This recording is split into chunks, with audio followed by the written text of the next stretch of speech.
आपने बताया था कि वेदव्यास जी मेरुगिरी पर्वत पर तपस्या करने के लिए गए थे। उसके बाद क्या हुआ महाराज, जरा उस कथा को पुनः बताने की कृपा करें। सौनकादि ऋषियों को सूत जी महाराज कथा सुनाते हैं और कहते हैं, सुनो सौनकादि ऋषियों, जब भगवान व्यासदेव मेरुगिरी पर्वत पर तपस्या करने के लिए गए, इतना कठोर तप भगवान ने किया कि भगवान का मुखमंडल चमकने लगा और साथ में चारों तरफ एक सकारात्मक ऊर्जा का संचार होने लगा। अब ये तप किसको कहते हैं? वर्तमान में आप तप को क्या समझेंगे? क्या तप है? आपके बीच में अगर कोई अच्छी सोच वाला व्यक्ति अगर आता है, उस अच्छे सोच वाले व्यक्ति के आते ही आप सबके भीतर एक पॉजिटिव विचार आने लग जाएंगे, एक सकारात्मक विचार आने लग जाएंगे। अच्छे व्यक्ति के साथ अगर आप बैठोगे, वो केवल अच्छी बातें बताएगा। संस्कारवान व्यक्ति के साथ अगर आप बैठोगे तो वो आपको संस्कार की बातें बताएगा। उसके आते ही महाराज सब लोग भक्ति भाव वाले हो जाएंगे। तो यही तप है।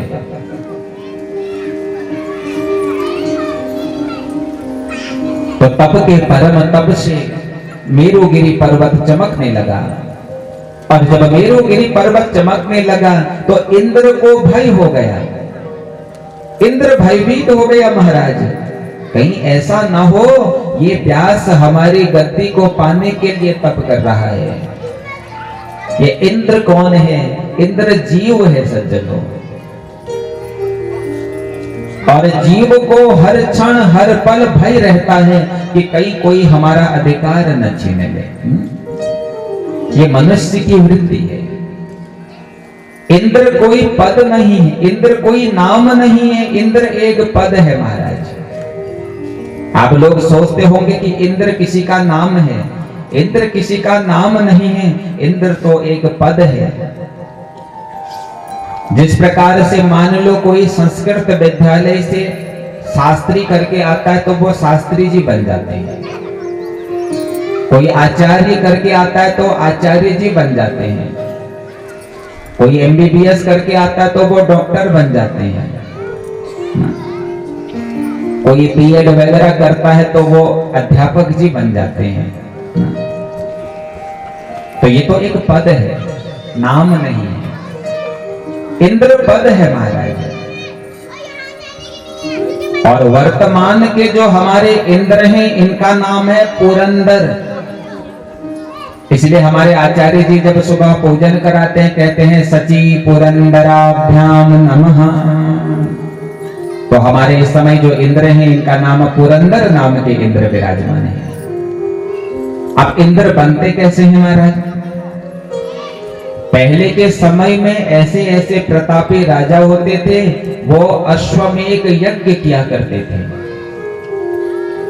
और अश्वमेध यज्ञ कैसे होते हैं?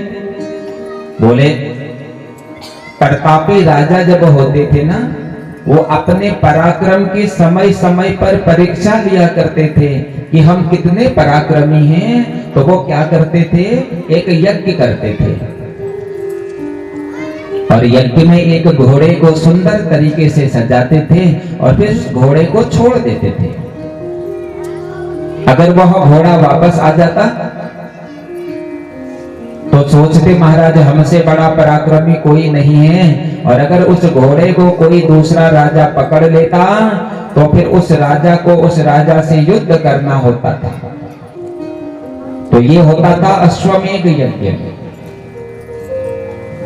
तो आजकल के अश्वमेध यज्ञ क्या है महाराज? बोले आजकल के अश्वमेध यज्ञ ये श्रीमद् भागवत, राम कथा, देवी भागवत, शिव पुराण, ये भी अश्वमेध यज्ञ ही।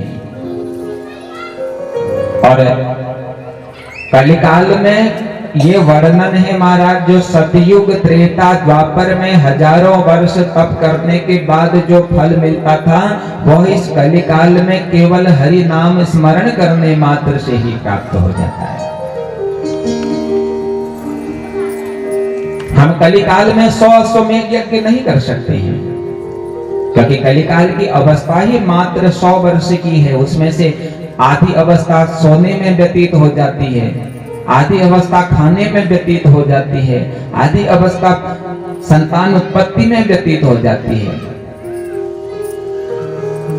इस कलिकाल में तो अगर आप एक दो कथाओं को भी बड़े भाव से सुन लेते हैं, बड़े भाव से कर लेते हैं, तो आपको वही अश्वमेध यज्ञ का फल दे देती है। देवी भागवत के आरंभ में आपने सुना ना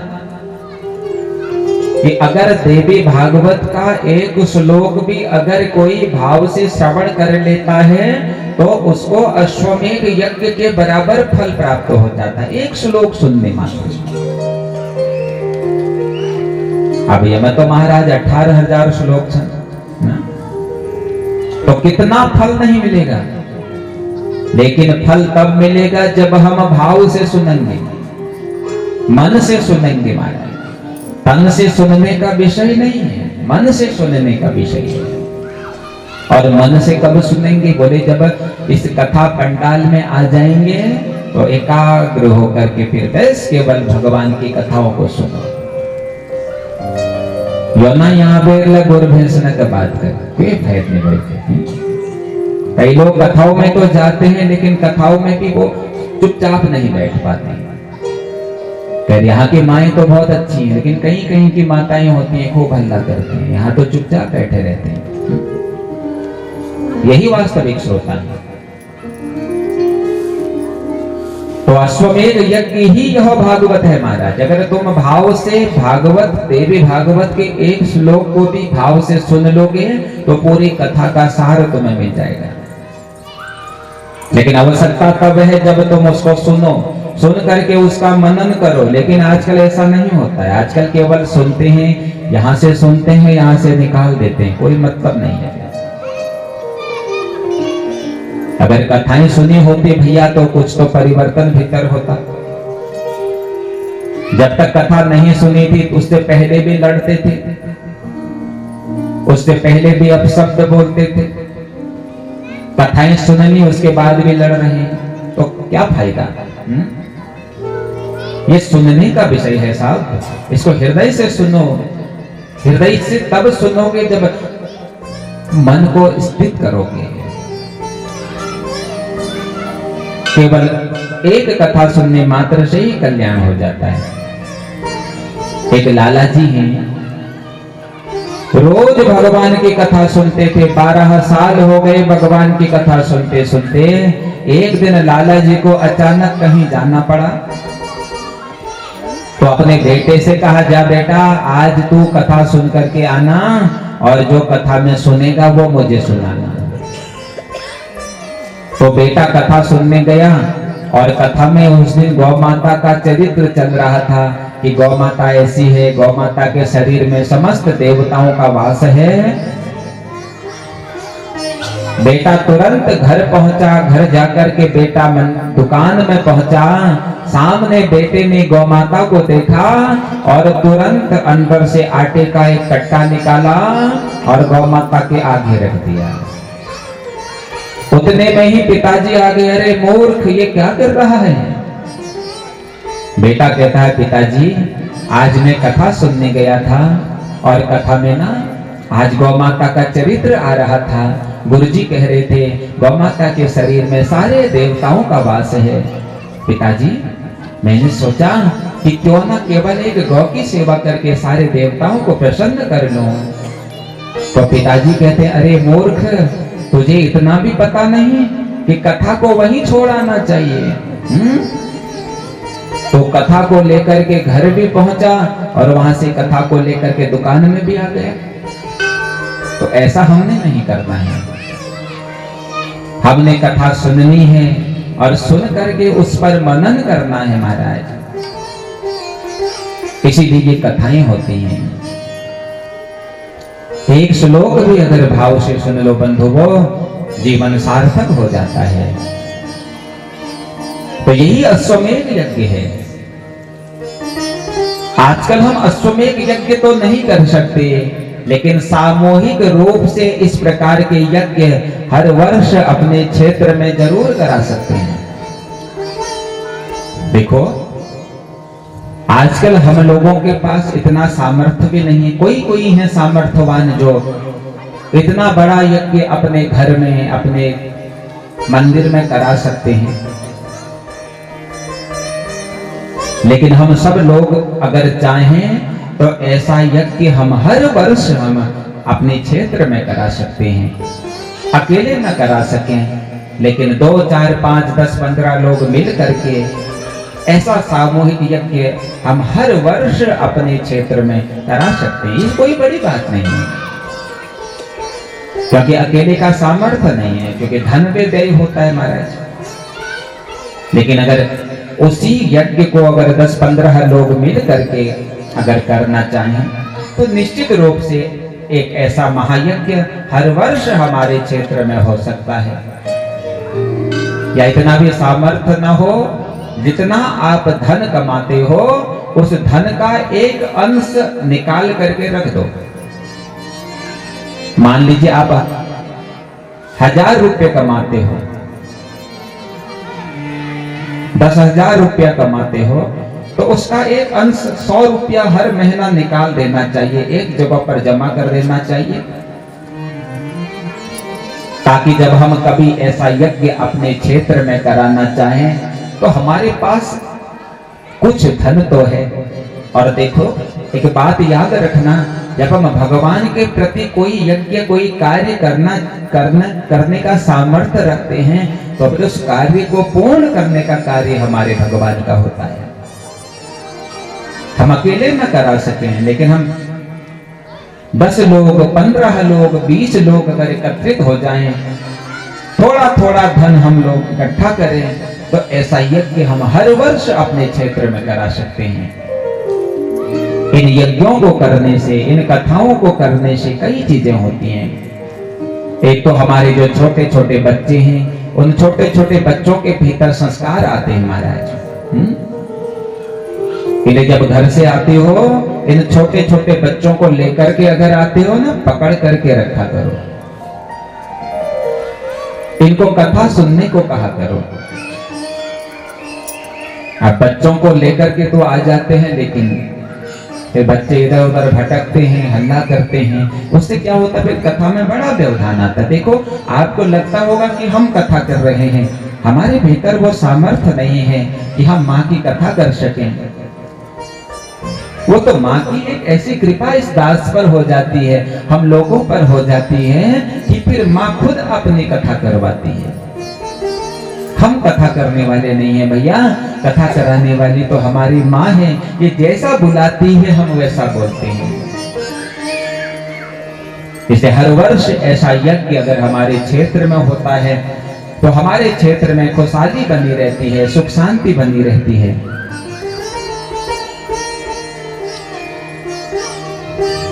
तो इंद्र को बड़ा भय हो गया कि कहीं ऐसा ना हो कि व्यासदेव मेरी गद्दी को पाने के लिए तप कर रहे हैं। और जैसे ही इंद्र तपस्या तोड़ने के लिए जा रहा था तो उसी समय भगवान शंकर इंद्र के पास जाते हैं और कहते हैं, इंद्र भूल करके भी ये गलती मत करना। देख इंद्र, वेद व्यास जी तेरी गद्दी को पाने के लिए तप नहीं कर रहे हैं, अभी तो वेद व्यास जी तो पुत्र की प्राप्ति के लिए तप कर रहे हैं।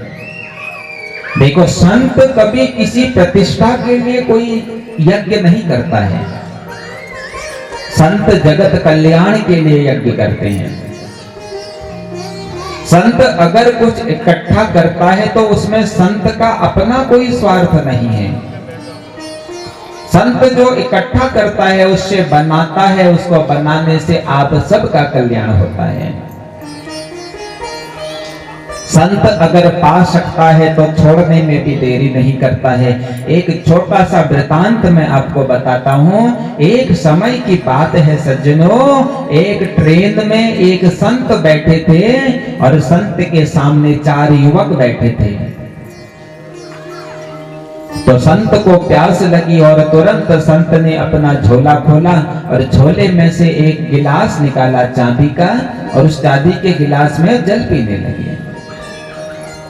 तो सामने बैठे हुए युवक हंसने लगे, अरे देखो नाम के संत हैं और देखो कितने ऐसो आराम में रह रहे हैं।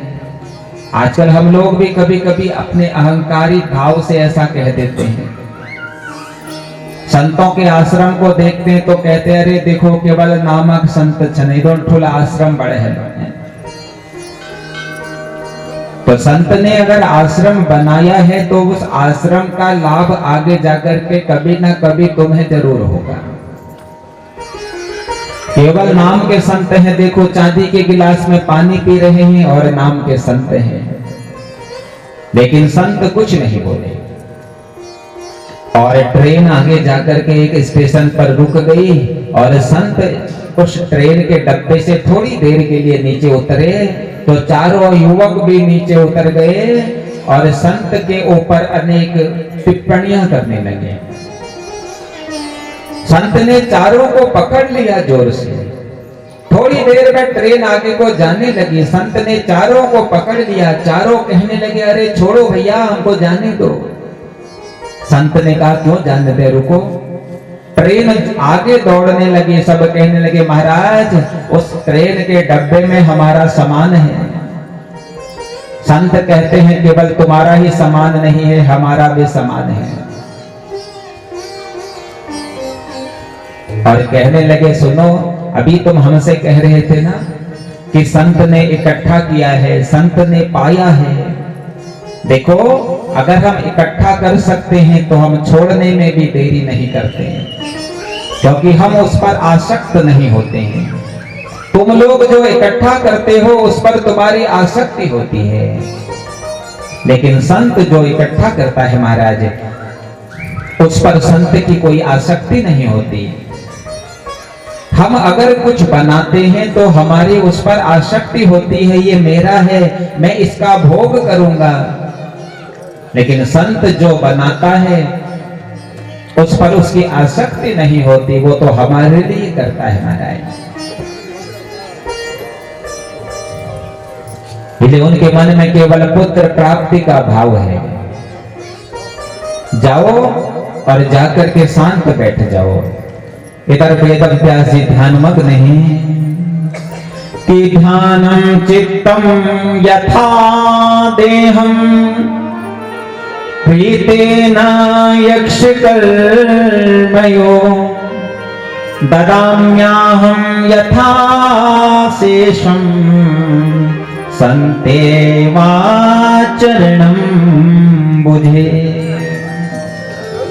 ध्यानमग्न व्यासदेव बैठे हैं और स्वयं भगवान शंकर और माता पार्वती आज व्यासदेव के समीप जाकर के प्रकट हो गए कि पाराशर्यस्त पुत्रार्थी तपश्चरति दुश्चरम पूर्ण वर्ष शतम जातम ददाम्याध्यम सुतम शुभम।